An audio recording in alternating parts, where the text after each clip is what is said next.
महाकाल और युग प्रत्यावर्तन प्रक्रिया डे 26। गुरुदेव माता जी से प्रार्थना कि स्वाध्याय के माध्यम से हम सबके भीतर का प्रकाश जागृत हो और हम सब उस दिशा में अपने कदम बढ़ा सकें जिस दिशा में अभी अत्यंत महत्वपूर्ण है। कल गुरुदेव हमें समझा रहे थे इस बुक के माध्यम से अध्यात्म का तत्व रूप समझा रहे थे, लीलाओं का जो असली तत्व है गुरुदेव वो समझा रहे थे।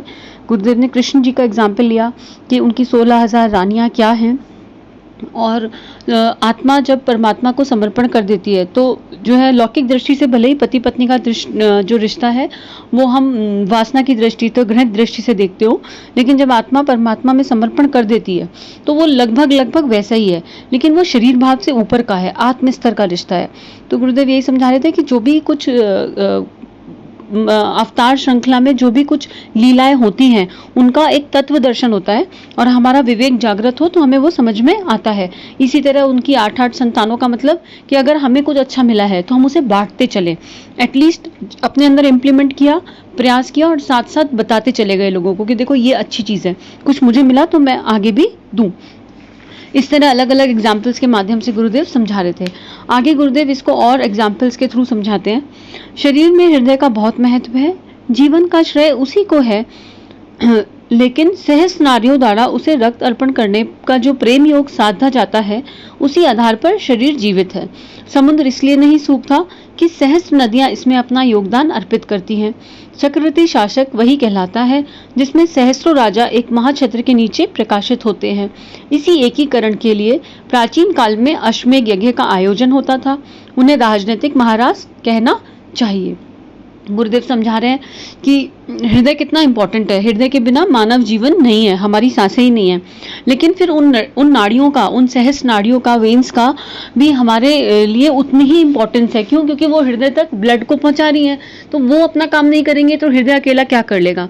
उसी तरह कल गुरुदेव समझा रहे थे कि कृष्ण अकेले क्या कर लेते अगर कृष्ण के साथ पूरी सेना नहीं होती या ग्वाल बाल नहीं होते या गोपियां नहीं होती उनकी लीला करने के लिए। तो वो सब वो प्रबुद्ध जागृत आत्माएं थी जिनके भीतर वो प्रभा भगवान ने जागृत किया। तो अब निष्कलंक अवतार की बात गुरुदेव कर रहे हैं कि वो किस तरह आएगा, एक प्रवाह की तरह हमारे भीतर आएगा।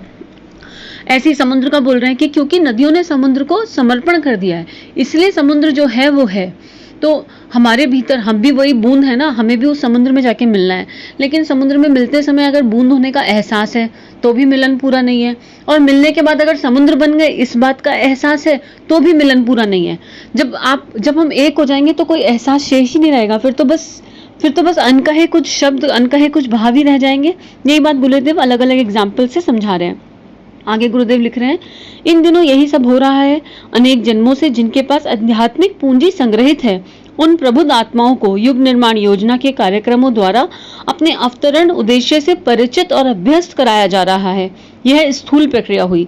देखिए गुरुदेव बोल रहे हैं स्थूल रूप में क्या कर रहे हैं हम। हमारे पास चित्त में संस्कार हैं, कई जन्मों के संस्कार हैं, ये अच्छे भी हो सकते हैं और अनावश्यक भी हो सकते हैं। लेकिन गुरुदेव एक एक संस्कार को हमारे भीतर छुपे देख रहे हैं जो किसी काम का है, और किसी के अंदर भी एक संस्कार है, कोई पूंजी है आध्यात्मिक पुराने जन्मों की भी, तो उस चेतना के भीतर एक प्रवाह जागृत करेंगे और उस प्रवाह में वो चेतना बह जाएगी। लेकिन कंडीशन क्या है कि हम अलर्ट हों, हम अलार्मिंग सिचुएशन में हो और हम उसे सुन सकें। हम अपनी आत्मा की आवाज को नकारे नहीं, उसको इग्नोर नहीं करें, डोरमेंट नहीं बनना है। तो गुरुदेव कह रहे हैं ये तो एक स्थूल प्रक्रिया है कि हम उन्हें बताएंगे भैया तुमने क्यों जन्म लिया था, ये जो तुम कर रहे हो ये सब करने के लिए जन्म नहीं हुआ था, कुछ विशेष करना था, कुछ बड़ा करना था। खुद को पहचानो कि तुम कौन हो, तुम लीला सहचरी हो, तुम भगवान के साथ आए हो, उनके अंग अवयव हो। ये गुरुदेव सबको बताएंगे, उनको किसी न किसी तरह उनको इंटीमेट कर देंगे। और अभी लॉकडाउन की सिचुएशन में तो ये इंटीमेशन, ये प्रभाव और बहुत ज्यादा है क्योंकि सब लोग अलर्ट हैं, ऑटोमेटिक अभी बैठे हैं। तो आधे लोग, मतलब एक ट्रांसफॉर्मेशन होगा मेजोरिटी ऑफ पीपल में इस टाइम। क्यों? क्योंकि अपने साथ बैठने के लिए समय तो मिल रहा है, चाहे हंस के और चाहे बिना हंसे, लेकिन हम फिर भी सोच रहे हैं कि ये सिचुएशन आई कैसे। एटलीस्ट ये क्वेश्चन तो हमारे अंदर आया, एक जिज्ञासा तो आई और हम अपने भीतर जाने की कोशिश कर रहे हैं। तो इस समय तो वो प्रभाव और तेज है, हमेशा से ही तेज रहा है, लेकिन इस समय हम जागृत हैं, बहुत सारे लोग जागृत हैं। बशर्ते हम पॉजिटिव रहें और समझें कि इस सिचुएशन में भी कुछ तो अच्छा छिपा हुआ ही है और बहुत सारे ट्रांसफॉर्मेशन इस सिचुएशन में लॉकडाउन के बाद होंगे लोगों की पर्सनालिटी में। आगे गुरुदेव क्या लिख रहे हैं, सूक्ष्म स्तर पे क्या हो रहा है। ये तो स्थूल प्रक्रिया हुई जो हमें दिखाई दे रही है बाहर से, आंखों से, पर आंखों से हम बहुत गहरा तो नहीं देख सकते। स्थूल स्तर पर परस्पर अभिन्न योग का अभ्यास कर रहे हैं। अभिन्न योग मतलब अलग ना होने वाला, जिसमें बस आप एक हो गए। बूंद समुद्र में मिली और ऐसी मिली कि ना बूंद को पता कि वो बूंद है, ना उसे यह एहसास कि वो समुद्र है। अभिन्न, अलग ना होने वाला योग। कौन मिलकर कर रहे हैं? सब मिलकर एक केंद्र बिंदु का निर्माण कर रहे हैं। कौन सब? सारी जागृत आत्माएं। इसलिए गुरुदेव ने कहा कि कोई एक फेस नहीं है, ये मत ढूंढो। इसलिए गुरु तत्व में, गुरु के चेहरे में मत फंसो, उसके तत्व पे जाओ। ये नहीं कि मेरा गुरु तेरा गुरु, वो समय नहीं रहा अब ये सब करने का। अब ये सारी शक्तियां सूक्ष्म में एक ही हैं। बाहर से भले ही हमें स्थूल दृष्टि से अलग अलग दिखाई दे रहे हैं कि ये पर्सन ए है, ये गुरु बी है, ये गुरु सी है, अब ऐसा एग्जिस्ट नहीं करता। तो उनके चेहरे में मत फंसो, जहां से जो अच्छा मिल रहा है उसे इकट्ठा कर लो और उसको इंप्लीमेंट करो। अच्छा, ये मैंने अच्छा सुना, क्या मेरे व्यवहार में ये चीज है? अगर है तो वेरी गुड, नहीं है तो नोट डाउन कर लो कि मेरे को ये अपने व्यवहार में लाने के लिए अभ्यास करना है। अभ्यास तो करना ही पड़ेगा हर चीज का, तो ये अभ्यास हम करेंगे। तो जहां से जो बढ़िया अच्छा मिल रहा है वो सब कलेक्ट करना है। क्यों करना है? और केवल कलेक्ट नहीं करना है, उसको प्रैक्टिस भी करना है। मतलब ऐसा नहीं हो कि केवल ज्ञान इकट्ठा कर लिया, बहुत सारी नॉलेज अपने पास हो गई और इंप्लीमेंटेशन के नाम पे कुछ भी नहीं हुआ। वो वाली सिचुएशन में नहीं जाना। एक एक सूत्र लेना है और उसको अभ्यास करते चलना है, अभ्यास करते चलना है। तो आगे गुरुदेव बोल रहे हैं कि सारी शक्तियों का एक केंद्र बिंदु बनाना है। जिस प्रकार, किस प्रकार? जैसे सीता जी उगती थी। सीता जी ऋषियों के रक्त से जो है को कलेक्ट करके मिट्टी में दबाया गया था और तब देवी दुर्गा का जन्म हुआ था। तो इसी प्रकार अब एक सौर मंडल भी इसी तरह काम कर रहा है। अनेक ग्रह उपग्रह एक साथ इकट्ठे होते हैं। संगठन सौर परिवार विश्व ब्रह्मांड की पूरी स्थिति पर महत्वपूर्ण प्रभाव डालता है और उसी प्रकार निष्कलंक अवतार करेगा। क्या करेगा? नव निर्माण करेगा। नया निर्माण अब अति आवश्यक है। अभी रिनोवेशन नहीं है, अभी पहले एक बार ध्वस्त और उसके बाद नया निर्माण। तो यहाँ इस चैप्टर में गुरुदेव इतना समझा रहे हैं। अब नया टॉपिक शुरू कर रहे हैं, नया चैप्टर ले रहे हैं, ध्वंस के देवता और सृजन की देवी। इसमें गुरुदेव क्या कहना चाह रहे हैं? ध्वंस के देवता तो महाकाल हो गए, लेकिन महाकाल ध्वंस कब कर रहे हैं? जब अति आवश्यक हुआ। और किस भाव से कर रहे हैं? मूल भाव प्रेम ही है, मूल भाव करुणा ही है। किसके लिए? अपने बच्चों के लिए, हमारे लिए, कि मेरे बच्चे भटक गए हैं और इतना ज्यादा भटक गए कि चिकने घड़े हो गए, अब इनको कुछ समझ में नहीं आ रहा है। तो जैसे माता पिता दंड व्यवस्था बना लेते हैं, कई बार मजबूरी में बनाते हैं और बाद में बहुत दुखी भी होते हैं। उनको अंदर से बड़ा दुख होता है कि हमने बच्चे को क्यों डांटा, क्यों गुस्सा किया, बड़ा मन तकलीफ में होता है उनके। लेकिन उन्हें पता है कि अब इनके भीतर एक नई अच्छी आदत का सृजन करना है, तो उसके लिए ये स्टेप बहुत इंपॉर्टेंट है। तो भले ही गुरुदेव बता रहे हो ध्वंस के देवता, पर गुरुदेव ने किताब के पहले ही पैराग्राफ में बताया कि उनका मूल स्रोत क्या है? भोले भंडारी, प्रेम, प्रेम और केवल प्रेम। और सृजन की देवी, आगे पढ़ते हैं गुरुदेव क्या समझाना चाह रहे हैं। क्योंकि सृजन मतलब नव निर्माण, और वो प्रकृति के हाथ में है, वो स्त्री के हाथ में है। मतलब वैसे तो आत्मा ना स्त्री है ना पुरुष है, लेकिन अगर स्थूल दृष्टि से देखें तो स्त्री के हाथ में है। संसार की जराजीर्ण और अवांछनीय परिस्थितियों में सामान्य सुधार प्रयत्न सफल न होते देख महाकाल ने तांडव नृत्य किया, तो अनुपयुक्त कूड़ा करकट जलकर भस्म होने लगा। यह ध्वंसकाल स्वरूप समय की स्थिति है।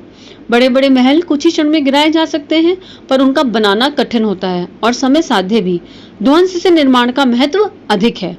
जब ध्वंस हो चुका तो महाकाल का कार्य समाप्त हो गया। सृजन की देवी महाकाली आगे आई। उसने महाकाल से उसका तांडव बंद करवाया, उन्हें भूमि पर लिटा दिया और स्वयं आगे बढ़कर सृजनात्मक क्रियाकलाप में संलग्न हो गई। इसको और आगे पढ़ते हैं, गुरुदेव और एक्सप्लेन कर रहे हैं। महाकाली को पुराणों में इस प्रकार चित्रित किया गया है कि महाकाल भूमि पर लेटे हुए हैं और वे उनकी छाती पर खड़ी अट्टहास कर रही हैं। यूं पति की छाती पर पत्नी का खड़ा होना अटपटा लगता है, पर पहेलियों में अटपटापन जहाँ कौतूहलवर्धक एवं मनोरंजक होता है, वहीं ज्ञानवर्धक भी। कबीर की उल्टावासी और खुसरो की मुकरनी पहेलियों के रूप में सामने आती हैं और अपना रहस्य जानने के लिए बुद्धिमत्ता को चुनौती देती हैं। भूमि पर लेटे हुए शिव की छाती पर काली का खड़े होकर अट्ठास करना घटना के रूप में घटित हुआ था या नहीं, इस झंझट में पड़ने की अपेक्षा हम उसमें सन्निहित धर्म और तथ्य को समझने का प्रयत्न करना चाहिए। गुरुदेव बोल रहे हैं कि ये चित्रण तो हम सबने देखा है फोटोग्राफ्स में, भगवान की मूर्तियों में, कि महाकाली ऐसे खड़ी हैं, पर महाकाली असल में कौन है? महाकाली तो माँ गौरा का ही एक स्वरूप हुई, नवदुर्गा में का एक स्वरूप हुई। तो हरदात शिव जी के हृदय में बसने वाली महाकाली कभी उनके ऊपर ऐसे खड़ी हो सकती है? तो गुरुदेव बोल रहे हैं कि इस चित्रण को आप समझो ना समझो, इसे देखो ना देखो, लेकिन जो जिनका विवेक जागृत होगा, ये बुद्धिमत्ता को चुनौती देने वाली चीज है, तो जिनका विवेक जागृत होगा वो समझेंगे, वो कोशिश करेंगे इसकी गहराई में जाने की कि इसका तत्व दर्शन क्या है, आध्यात्मिक स्वरूप इस चित्रण का क्या है, ये गुरुदेव कह रहे हैं कि हम उसी की तरफ बढ़ेंगे, कि आध्यात्मिक स्वरूप को समझें कि ऐसा चित्रण क्यों बनाया है। आगे देखते हैं गुरुदेव क्या लिख रहे हैं। ध्वंस एक आपत्ति धर्म है, सृजन सनातन प्रक्रिया, इसलिए ध्वंस को रुकना पड़ता है, थककर लेट जाना और सो जाना पड़ता है, तब सृजन को दोहरा काम करना पड़ता है। एक तो स्वाभाविक सृष्टि संचालन की रचनात्मक प्रक्रिया का संचालन, दूसरे ध्वंस के कारण हुई विशेष क्षति की विशेष पूर्ति का आयोजन। बहुत इंपॉर्टेंट है आज के समय में भी ये लाइनें कि आपत्ति का धर्म है ध्वंस। महाभारत हुई तो बहुत आपत्ति के बाद, मतलब बहुत समझाया श्री कृष्ण ने कि महाभारत ना हो किसी तरह, उन्होंने अपने सारे प्रयास किए, लेकिन जब बिल्कुल कुछ शेष नहीं बचा, कोई मजबूरी हो गई, तब महाभारत हुई। रामायण में राम जी ने अनेकों दूत भेजे रावण को समझाने के लिए कि उसको सद्बुद्धि जागृत हो जाए, लेकिन अल्टीमेटली जब कुछ नहीं बचा तब आपत्ति में ये इस तरह का स्टेप भगवान को उठाना पड़ता है। लेकिन उसके पीछे भी मूल भाव एक ही होता है, नया सृजन। तो गुरुदेव बोल रहे हैं कि बस जब ध्वंस हो जाता है तो जो महाकाल के देवता हैं उनको मतलब ध्वंस को लेटना पड़ता है, थकना पड़ता है। अब अगर नॉर्मल हर समय ध्वंस ही ध्वंस चलता रहेगा तो फिर प्रकृति कभी ना कभी खत्म हो जाएगी, और वो तो महाकाल का प्रयोजन ही नहीं है, उनका प्रयोजन तो नव निर्माण है। तो जब एक लेवल पे आके जब समझ में जब अभी हम लोग अलर्ट हो जाते हैं, जाग जाते हैं और वो चीजें हो जाती हैं, तो फिर ध्वंस जो है थक के लेट जाते हैं। ऐसे उस चित्रण का मतलब गुरुदेव ये बता रहे हैं कि फिर महाकाल के भीतर से उनकी शक्ति महाकाली जागृत होती है, जो महाकाल के भीतर ही है। सृजन की देवी भी उन्हीं के भीतर है, उन्हीं की करुणा का, उन्हीं के कंपैशन का एक स्वरूप है महाकाली। तब लेकिन उस समय सृजन को दोहरा काम करना पड़ता है, एक तो नया निर्माण और जो अपनी सुचारू व्यवस्था चलानी है। अब आज ही लॉकडाउन में कितनी अर्थव्यवस्था ही थी, तो जब ये सब चीजें ठीक होंगी तो जो हेड ऑफ द डिपार्टमेंट हैं, जो हमारे लीडर्स हैं, उनको एक तो रेगुलर चीजें देखनी पड़ेंगी जो नॉर्मल आम जिंदगी की हैं, और ये जो सब नुकसान हुआ इसकी भरपाई के लिए भी उपाय ढूंढने पड़ेंगे। तो दो काम एक साथ करने पड़ेंगे, दो काम गिनती के, लेकिन वैसे तो इनफाइनाइट काम करने पड़ेंगे। तो वही गुरुदेव बोल रहे हैं। तो असल में महाकाली के पीछे भी शिव जी ही काम करेंगे कहीं ना कहीं। महाकाली को काम, महाकाली क्योंकि उनके हृदय से ही उत्पन्न हुई है, कहीं ना कहीं उनके हृदय में विराजती है महागौरी। आगे गुरुदेव लिख रहे हैं, इस दोहरी उपयोगिता के कारण ध्वंस के देवता महाकाल की अपेक्षा संभवतः सृजन की देवी महाकाली का महत्व बहुत अधिक बढ़ जाता है। हाँ, सृजन का महत्व तो हमेशा से ही ज्यादा है भाई। हमारे जिसके पास जन्म देने का अधिकार है, उस माँ का महत्व हमेशा ज्यादा होगा। जिनके पास वो शक्ति है जन्म देने की, उनका महत्व हमेशा ही ज्यादा होगा। तो गुरुदेव बोल रहे हैं अपेक्षा कर संभवतः, अभी गुरुदेव इसको आगे समझाएंगे, लेकिन अभी वो बोल रहे हैं कि ज्यादा दिख रहा है, ज्यादा हो सकता है कि ज्यादा हो। शिव जब बड़े होते हैं तब शक्ति खड़ी होती है, शिव पीछे पड़ जाते हैं और शक्ति आगे आ जाती है। शिव सोए हैं और शक्ति जागृत है। शिव का महत्व घट जाता है और शक्ति की गतिशीलता पूजी जाती है। महाकाल की छाती पर खड़े होकर महाकाली का अट्ठास इसी तथ्य का अलंकारिक चित्रण है। तो गुरुदेव समझा रहे हैं कि अब शिव जी थक गए मतलब लिटरली थक नहीं गए, पर हमारी स्थूल दृष्टि से, जिससे हमें समझ में आ जाए उस दृष्टि से कह रहे हैं कि अब वो थक के सो गए। और कौन जाग गई? शक्ति जाग गई। लेकिन शक्ति शिव के बिना और शिव शक्ति के बिना अधूरे हैं। तो और गहराई से समझें तो शिव जी का ही एक अंग जाग गया। क्यों? जो उनके भीतर करुणा, संवेदना, प्रेम हम लोगों के लिए छुपा है एक पिता के मन में, वो प्रेम जाग गया। काय के लिए? नव निर्माण के लिए। और उस नव निर्माण में माँ को दो काम करने पड़ेंगे, एक रेगुलर और एक नया निर्माण। भाई रेगुलर जो रूटीन चलाना है वो, और एक नया निर्माण। तो इस अलंकारित चित्रण का गुरुदेव ने इस तरह वर्णन किया। इसको और भी समझाएंगे तो उसको कर लेते हैं। सभी को बहुत बहुत धन्यवाद। हमारे YouTube चैनल को सब्सक्राइब करें और बेल आइकन को दबाकर ऑल पर क्लिक करें ताकि नोटिफिकेशंस आपको मिलती रहें।